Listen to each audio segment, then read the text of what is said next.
Good morning class Shri Deepchand Chaudhary महाविद्यालय से। आज आपके सामने बी सेकेंड ईयर का जो पेपर सेकेंड है आपका सोशल साइकोलॉजी, उसमें हम आज बात करने वाले हैं आपका एटीट्यूड के बारे में। ठीक है, तो एटीट्यूड जो होता है, एटीट्यूड आज हमारा एक नया यूनिट है। ठीक है, तो एटीट्यूड में हम बात करते हैं कि जो स्वभाव है, एटीट्यूड को ऐसे एक तरीके से ऐसे बोल सकते हैं हम लोग कि जो भी हम जैसे हमारा पर्सनालिटी होती है, जो व्यक्तित्व हमारा होता है, उसमें जो कुछ हम नया सीखते हैं, जैसी आदतें डालते हैं, जो चीज़ें हम अपने अनुभव से सीखते हैं, ठीक है, ये सारी चीज़ हमारा एटीट्यूड या हमारी क्या बोलते हैं स्वभाव का निर्माण करती हैं। ठीक है, तो एटीट्यूड जन्मजात नहीं होता है, जो आपका जन्मजात है वो नेचर होता है, जिसे हम लोग बोलते हैं आपका स्वभाव। ठीक है, तो जो स्वभाव है या नेचर है वो जन्मजात होता है, उसमें जैसे पर्सन के जीन्स होंगे पर्सन वैसे ही व्यवहार करता है। लेकिन जो अभिवृत्ति होती है, एटीट्यूड होता है, एटीट्यूड व्यक्ति पैदा होने के बाद यहाँ बनाता है। ठीक है, तो जो भी हमारा एटीट्यूड है उसका निर्माण हम पैदा होने के बाद करते हैं। ठीक है, तो जो भी आपका क्या बोलते हैं, उसमें कुछ डेफिनेशंस हैं आपकी जेम्स ड्रेवर के अकॉर्डिंग।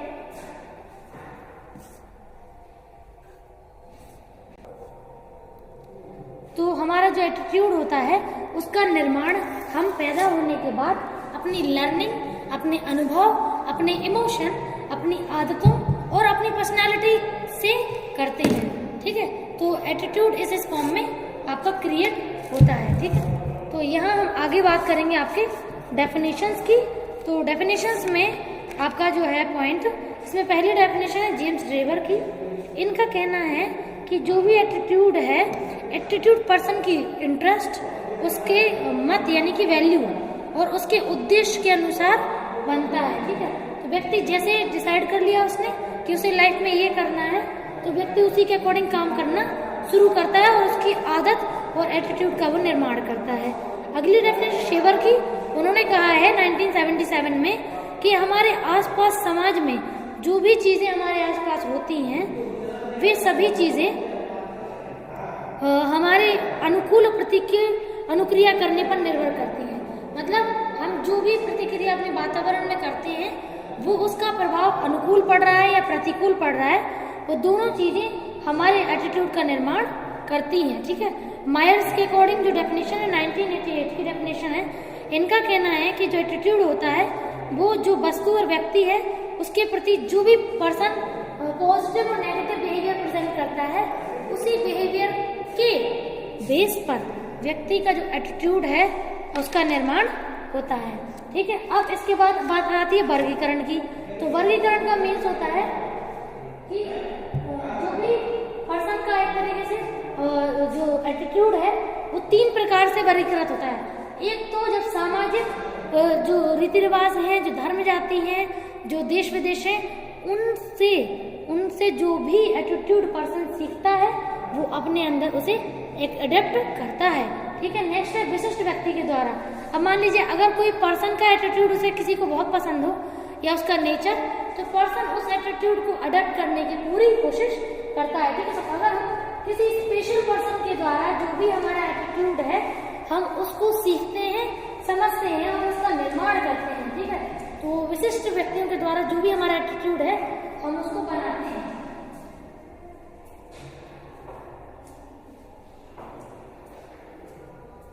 ठीक है, तीसरा है आपका विशिष्ट समूह के द्वारा। अब मान लीजिए अगर हमारी फैमिली हुई, हमारा टीचिंग एनवायरनमेंट है, मतलब हमारा स्टूडेंट लाइफ है, उसके अलावा और हमारे आसपास के जितने ग्रुप्स हैं, ठीक है, या कोई बड़ा ऑर्गेनाइजेशन, जब जितने लोग मौजूद होते हैं, जब वो लोग एक दूसरे से सीखते हैं और एक दूसरे से सीखने के बाद ही उनके एटीट्यूड का निर्माण होता है, तो उसे हम क्या बोलते हैं आपका एटीट्यूड। ठीक है, तो एटीट्यूड का उससे निर्माण होता है। अब इसके बाद है हमारी विशेषताएं। ठीक है, तो विशेषताएं में सिंपल सी बात ये है कि जैसे मान लीजिए आपका जो एटीट्यूड है, एटीट्यूड अगर आपको 5 बिंदुओं पर मापा जाए, जैसे मान लीजिए आपका अच्छा, ठीक है, जैसे मान लीजिए क्या बोलते हैं बहुत खराब, फिर ठीक ठाक, ना अच्छा ना बुरा, चौथा है आपका अच्छा और पांचवा है आपका बहुत बुरा। तो अगर किसी एक टेस्ट पेपर को दिया जाए और किसी एक पर्सन के बारे में बोला जाए कि आपको उसके बारे में बताना है, तो आप उसके बारे में जो लगाएंगे, जिस चीज़ पे आप टिक करेंगे वो आपके अकॉर्डिंग उसका एटीट्यूड होगा। ठीक है, तो ऐसे ही हम अलग अलग लोगों से एक ही पर्सन के बारे में उसके एटीट्यूड को जानने की कोशिश करते हैं। ठीक है, तो ये एक बैलेंस होता है जिसमें व्यक्ति जो है वो बहुत सारे पॉइंट्स को लेकर के, मतलब एक तरीके से एक पर्सन का जो एक एटीट्यूड है उसको हम लोगों के द्वारा माप सकते हैं। ठीक है, नेक्स्ट है चरम सीमा। तो जो एटीट्यूड होता है उसमें एक लास्ट लिमिट होती है।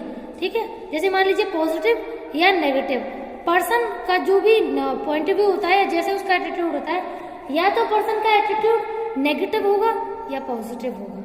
ठीक है, नेक्स्ट है सरलता और जटिलता। ठीक है, तो अब जैसे मान लीजिए कोई सरल स्वभाव का होता है, मतलब उसका एटीट्यूड बिल्कुल सिंपल होता है, बिल्कुल सरल होता है। और सेकंड है आपका जटिलता। तो जटिलता में जो पर्सन होता है, इस प्रकार के जो नेचर के लोग होते हैं वो मोस्टली वो ज्यादातर जटिल स्वभाव के होते हैं, उनको समझना इतना आसान नहीं होता है। उनका एटीट्यूड, उनकी पर्सनालिटी जो है वो बहुत ज़्यादा कॉम्प्लेक्स होती है, जिसे हम एक तरीके से जिसके बारे में हम कोई प्रोडक्शन नहीं कर सकते हैं और ना ही कुछ हम बोल सकते हैं। ठीक है, तो ये है इसमें। अब इसके बाद हम बात करते हैं अगला पॉइंट का। तो अगला पॉइंट है आपका केंद्रीयता।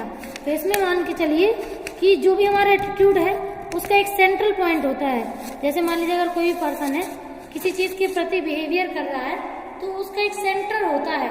ठीक है, जैसे मान लीजिए आपका क्या बोलते हैं, जैसे अपने पूरी दुनिया में शांति बनाने की बात होती है। ठीक है, तो ये शांति बनाने की जो बात होती है ये कौन करता है, ये मोस्टली वही लोग करते हैं जिनका पॉजिटिव बिहेवियर होता है। ठीक है, तो केंद्रीयता मतलब पर्सन की पर्सनालिटी का एक केंद्र होता है, एक एटीट्यूड का एक केंद्र होता है कि पर्सन किस चीज को लेके आगे बढ़ाना चाहता है। ठीक है, थर्ड, अब इसके बाद आगे बढ़ते हैं तो अभिवृत्ति निर्माण की क्रिया देखते हैं हम लोग। ठीक है, तो निर्माण क्रिया में अगर हम देखें तो इसमें हमारे कुछ पॉइंट है। पहला अभिवृत्ति निर्माण। ठीक है, तो इसमें स्टेप बाय स्टेप क्रिया चल रही है। जैसे मान लीजिए कुछ इतने 4 प्रकार हैं जिससे अपन लोग किसी के एटीट्यूड का निर्माण कर सकते हैं। तो ये चारों क्रियाएं लर्निंग का प्रोसीजर है और लर्निंग के बाद ही एटीट्यूड का निर्माण होता है, हम सभी जानते हैं। तो पहला है सहचर्य के द्वारा एटीट्यूड सिखाना या एटीट्यूड बनाना। सहचर्य का मतलब होता है जब हम दो चीजों को आपस में ऐसे जोड़ते हैं कि जिससे एक चीज दूसरी चीज से जुड़ जाती है और उन दोनों चीजों के जुड़ने के आभास से ही हम प्रतिक्रिया देते हैं। ठीक है, तो ऐसे होता है। जैसे मान लीजिए बच्चे से आप कहेंगे कि आप ये करके दो, हम आपको चॉकलेट देंगे या खिलौना दिलाएंगे। तो यहाँ पे आपने उसके काम का सहचर्य किससे कर दिया है, उस चॉकलेट से। ठीक है, उसके व्यवहार का सहचर्य कर दिया उसकी चॉकलेट से। ठीक है, तो पर्सन वैसा ही व्यवहार प्रेजेंट करेगा जैसा आप चाहते हैं। ठीक है, वो आपका वो काम करके दे देगा। तो उसका रिस्पॉन्स आपकी शर्त पर होगा। ठीक है, कि आप उसे क्या दिलाएंगे। ठीक है, तो ये है, तो ये सहचर्य होता है। सेकंड पॉइंट होता है पुरस्कार और दंड। ठीक है, तो पुरस्कार और दंड में लेकिन पर्सन का पुरस्कार और दंड के अनुसार व्यक्ति क्रिया करता है, एटीट्यूड का निर्माण भी करता है, लेकिन उसकी अपनी मर्जी शामिल होती है उसमें आप शर्त के आधार पर नहीं करा सकते काम। ठीक है, तो पुरस्कार अगर आप कोई भी काम, जैसे मान लीजिए आपने बोल दिया कि ये कॉमन पुरस्कार रहेगा, जो करना वो कर सकता है, नहीं करना नहीं कर सकता है। तो जिन को पुरस्कार की चाह होगी वो उस एटीट्यूड उस काम को करेंगे और अपने एटीट्यूड का निर्माण करेंगे। और जिनको नहीं होगी, मतलब अगर आप वो काम उसने सही किया तो आप उसके पुरस्कार देंगे बाद में। ठीक है, तो उसके लिए और अच्छे से वो एटीट्यूड का निर्माण करेगा। और अगर मान लीजिए उसने सही काम नहीं किया, गलत काम किया, तो आप उसे दंड देंगे। दंड से भी उसके व्यवहार में परिवर्तन हो सकता है। ठीक है, अगला है प्रतिरूपण मतलब मॉडलिंग। अगर किसी पर्सन को किसी का व्यवहार बहुत पसंद है तो वो बिल्कुल उसके जैसा बनना चाहता है, यानी कि मॉडलिंग करना चाहता है। तो मॉडलिंग में पर्सन अपने आदर्श के हर एक व्यवहार को अपने अंदर डालना चाहता है और एज इट इज वैसे ही प्रेजेंट करना चाहता है कि लोग ये बोले कि आप तो उनकी कॉपी लगते हो। ठीक है, तो ये अगला है सूचना का प्रभाव। तो सही बात है, एटीट्यूड में सूचना का प्रभाव भी पड़ता है। जितने भी लोग होते हैं उसमें जितने प्रकार की सूचनाएं व्यक्ति के अंदर आती हैं, उन सूचनाओं के आधार पर भी व्यक्ति के एटीट्यूड का निर्माण होता है। ठीक है, अगर सूचनाएं नहीं होंगी तो एटीट्यूड भी नहीं बनेगा। ठीक है, तो ये आपके इतने सारे पॉइंट हैं आज एटीट्यूड के बारे में। कल हम एटीट्यूड के फैक्टर्स पढ़ेंगे। ठीक है, और उसके आगे एटीट्यूड चेंज कैसे होता है वो एटीट्यूड और बिहेवियर का रिलेशनशिप क्या होता है वो समझेंगे। ठीक है, इसमें जो भी डाउट हो आप पूछ सकते हैं।